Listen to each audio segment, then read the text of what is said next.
नमस्कार, मैं हूं संजीव त्रिवेदी और मेरे साथ सुकेश रंजन।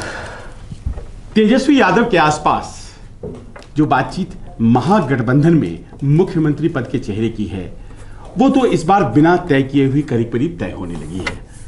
कुछ इक्का दुक्का विरोध भले हो, लेकिन ऐसा लगने लगा है कि तेजस्वी को अब सर्वमान्य नेता की तरह कम से कम महागठबंधन में बिहार में माना जाने लगा है। लेकिन आप नेता मान ले, ये तो तभी फायदेमंद होगा जब नेता के पीछे चलने वाली फौज जो है वो सज जाए, और अभी तक न एनडीए में वो फौज सज पाई है और न ही महागठबंधन में वो फौज सज पाई है। लेकिन हमारे पास जो जानकारी है उसके मुताबिक आपको हम बताएं कि कुछ तस्वीर उभर कर सामने आई है, जो सूत्र हमें जानकारी दे रहे हैं, और सुकेश उसके बारे में आपको आज बताने वाले हैं कि आखिर वो कौन सी तस्वीर है जिसके जरिए वो मंच तैयार होगा ताकि इस बार महागठबंधन सत्ता परिवर्तन होते हुए देखे। सुकेश, क्या है वो तस्वीर? कैसे लड़ेंगे? कितनी सीटें जाएंगी आरजेडी को, कितनी कांग्रेस को? देखिए, पच्चर एनडीए में अगर पासवान ने फंसा रखा है तो यूपीए में भी सब कुछ ठीक ठाक नहीं है। महागठबंधन तो जब आरजेडी, कांग्रेस और जेडीयू लड़े थे तब इसको महागठबंधन का नाम दिया गया था। इसको अगर यूपीए कहें तो उसमें भी सब कुछ ठीक नहीं है। जो जानकारी मिल रही है उसके मुताबिक कुछ कॉन्सेंसस बनती हुई दिखी है। उसमें दो ऑप्शन तेजस्वी यादव ने कांग्रेस के सामने रखे हैं। तो पटना की लड़ाई जो है वो अब दिल्ली आ गई है। दिल्ली में कांग्रेस को यह तय करके बताना है अपने आला कमान के साथ कि हम किस ऑप्शन को हमें ऑप्ट करना है। तो पहली जानकारी यह है हम लोगों के मुताबिक कि या तो कांग्रेस 50 के आसपास सीटें लड़े, ठीक है, बाकी आरजेडी पे छोड़ दे, किसके साथ गठबंधन होगा, कौन कितनी सीटों पे लड़ेगा। तो पहला ऑप्शन कांग्रेस 50 के आसपास सीटें लड़े। दूसरा ऑप्शन है कांग्रेस करीब 75 सीटें ले, उसमें प्लस माइनस थोड़ा बहुत हो सकता है, लेकिन अपने साथ आरएलएसपी को भी जोड़ लिए। मतलब अपने कोटे से ही वो आरएलएसपी को सीट दे दे। हमने इसके पहले चर्चा की है, दो ऑप्शन फिर से बता दूं। या तो वो 50 सीटों पे लड़े और अपनी तैयारी में लग जाए, 50 सीटें चिन्हित करें, 50 सीटें कौन सी हैं उसमें कॉन्सेंसस बन जाए, 50 सीट ये कांग्रेस की है जिन पे उनको लड़ना है। या फिर 75 के आसपास सीटें हों और वो आरएलएसपी को उसमें एकोमोडेट कर ले अपने साथ, बाकी जो बची सीटें होंगी उसके साथ तेजस्वी न्याय करेंगे। ये दो ऑप्शन कांग्रेस को दिया गया है। इन ऑप्शंस के साथ कांग्रेस के लोग दिल्ली आएंगे, दिल्ली में चर्चा होगी और उसके बाद ये फाइनल होगा। तो 243 सीटें, अगर उसमें से 50 सीटें कांग्रेस को जाती हैं सीधे सीधे, तो पिछले बार के मुकाबले इस बार बढ़ोतरी है। पिछले बार सुकेश यादव का आपको 41 सीटों पर कांग्रेस ने चुनाव लड़ा था, 27 जीती थी। इस बार आरजेडी उसे थोड़ा ज्यादा सीट देने के लिए तैयार है, 50 सीटें, 9 सीटें ज्यादा। ये तो हुआ व्यक्तिगत ताकत कांग्रेस की। लेकिन सुना यह भी गया है कि जैसा सुकेश बता रहे हैं कि उपेंद्र कुशवाहा दिल्ली में कांग्रेस के वरिष्ठ नेताओं के संपर्क में हैं और वो चाहते हैं कि उनके लिए भी नेगोशिएशन तेजस्वी यादव से कांग्रेस ही करे। और कहा यह जा रहा है कि अगर उपेंद्र कुशवाहा को शामिल करना है तो 75 सीटें दे सकती है। 75 सीटें, मुझे थोड़ा सा ये लगता है कि क्या 25 सीटें तेजस्वी यादव देने के लिए उपेंद्र कुशवाहा को तैयार हो जाएंगे? क्या है ये गणित? नहीं, उसमें हो सकता है वीआईपी को भी शामिल करने के लिए कहें कि आप वीआईपी को भी उसमें शामिल कर लीजिए। ओके। और अगर आप 75 सीटें दे देते हैं, आप मोटे तौर पे गणित लगा दे, 243 में से अगर 75 को आप निकाल देते हैं तो कितनी सीटें बचती हैं? करीब करीब 170-75 सीटें इस तरफ रह जाती हैं। हाँ। तो पिछली बार 101 सीट आरजेडी लड़ी थी, 101 सीट जेडीयू लड़ी थी। तो आरजेडी के पास 170 के आसपास सीटें होंगी। वो लेफ्ट को एकोमोडेट करेंगे, कुछ सीटें लेफ्ट को देंगे, लेफ्ट में भी कई धड़े हैं। तो उनके हिसाब से उनको लगता है कि वो 160 के आसपास, 155 के आसपास सीटें लड़ेंगी। उनका यह मानना है कि हमारा स्ट्राइक रेट बेहतर होना चाहिए बाकी दलों से। जो हमने पिछले कुछ दिनों में चर्चा की है उसमें एक बात साफ तौर पे सामने आई है कि आरएलएसपी बहुत कंफर्टेबल नहीं है। आपने भी इस बात की पुष्टि की कि वो कांग्रेस से ही चाहते हैं कि वो बार्गेन करें आरएलएसपी की तरफ से भी। आरएलएसपी के बारे में 2014 का चुनाव हो, 2015 का चुनाव हो, 2020 का चुनाव या 19 का चुनाव, 20 का होने वाला चुनाव, 2019 का जो चुनाव हो गया, उसके बारे में कहा गया कि वो सीटें ले लेते हैं लेकिन उनके पास उस तरीके के कैंडिडेट्स नहीं होते। अब पिछली बार का ही एग्जाम्पल ले लीजिए आप, उन्होंने लोकसभा में मोतिहारी की सीट ली, लेकिन मोतिहारी की सीट पे लड़ा कौन?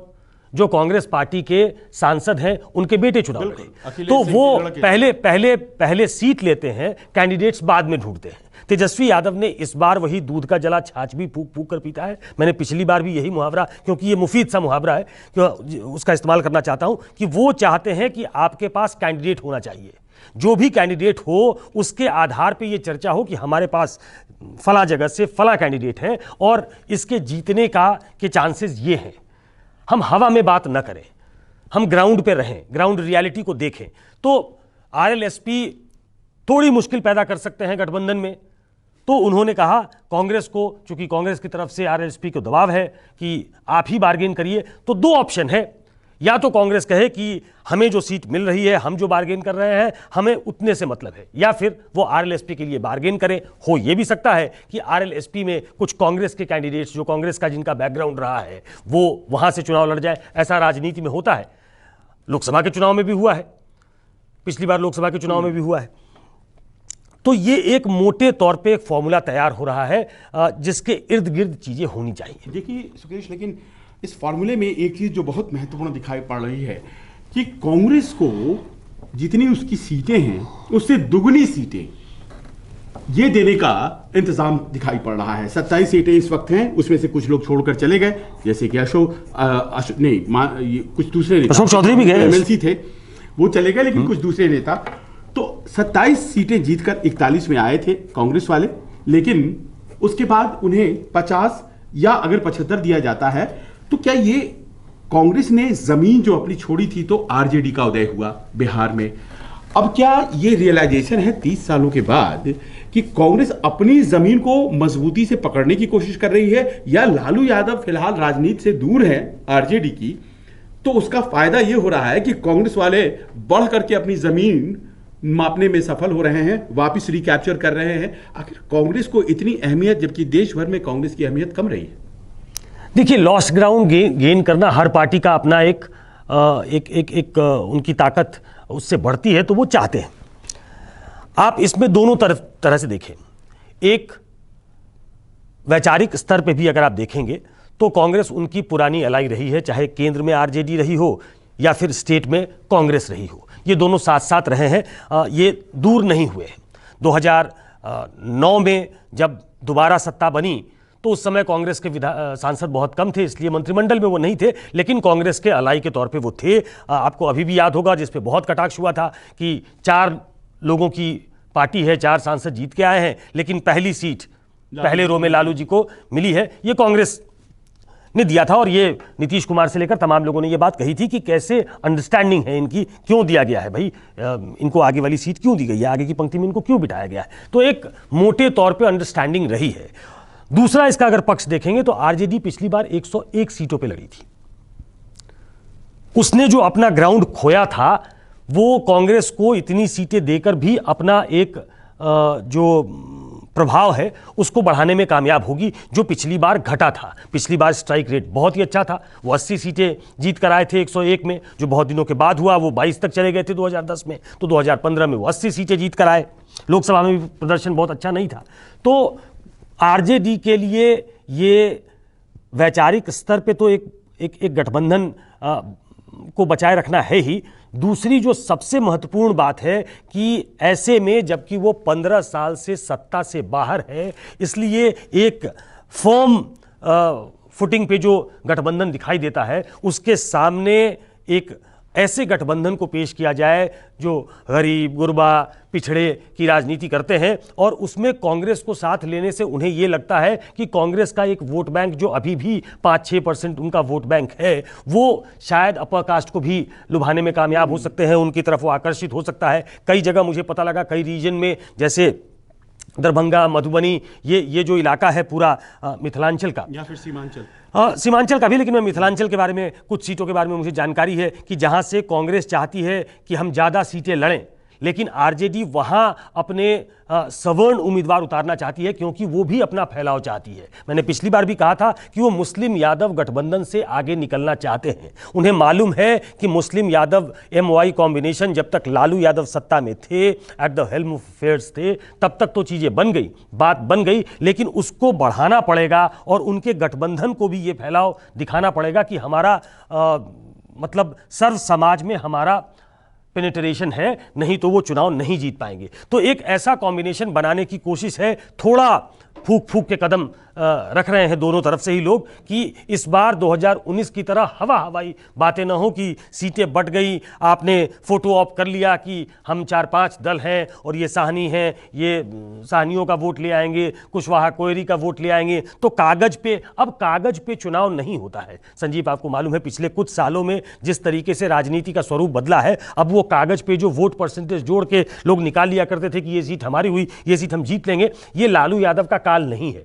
अब हम उससे बहुत आगे निकल चुके हैं और बिहार की राजनीति ने जो करवट ली है एक तरीके से, उसमें चाहे वो पिछड़े की राजनीति हो, चाहे वो दलित की राजनीति हो, उसको भी विखंडित किया गया है। उसमें अपने अपने चंक जो है वो लोगों ने अपनी तरफ आकर्षित किए हैं। तो इसलिए बहुत जरूरी है कि आरजेडी कांग्रेस में ऐसा गठबंधन हो जो कागज पे ही मजबूत न दिखे, वो ग्राउंड पे भी मजबूत दिखे। देखिए, कागज वाली बात जो सुकेश ने कही, होता यूं था कि आप दो समाजों को जोड़ रहे हैं, 27, 28, 29% वोट आ जाए और उसके बाद आप चुनाव जीत जाते थे, क्योंकि डेमोक्रेसी में फर्स्ट पास द पोस्ट का मसला होता है और यही हुआ। लेकिन भारतीय जनता पार्टी और खास तौर पर प्रधानमंत्री मोदी के तस्वीर में आने के बाद ये जो जीत का आंकड़ा है ये बढ़ गया है, कहीं 35%, कहीं 40% सुकेश। तो ऐसे में जाहिर है कि कुछ ये जाति के लोग, कुछ वो जाति के लोग, कुछ वो जाति के लोग, ऐसे जोड़ लेने से अब काम नहीं चल रहा है।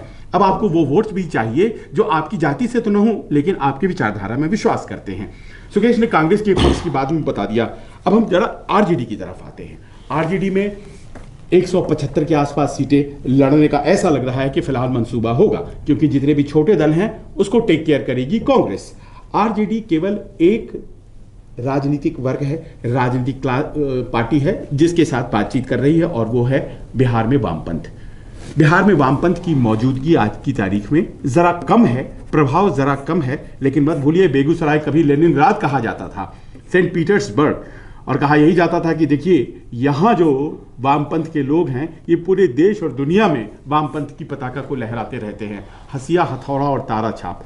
लेकिन जमीन वहां कमजोर हुई वामपंथ की। आज असेंबली में 3 ही वामपंथी विधायक हैं और वो तीनों CPI-ML के हैं, और यही वो पार्टी है जिसके साथ आरजेडी पहली दफा गठबंधन कर रही है। CPI और CPI-M के साथ पहले भी उसका गठबंधन रहा है।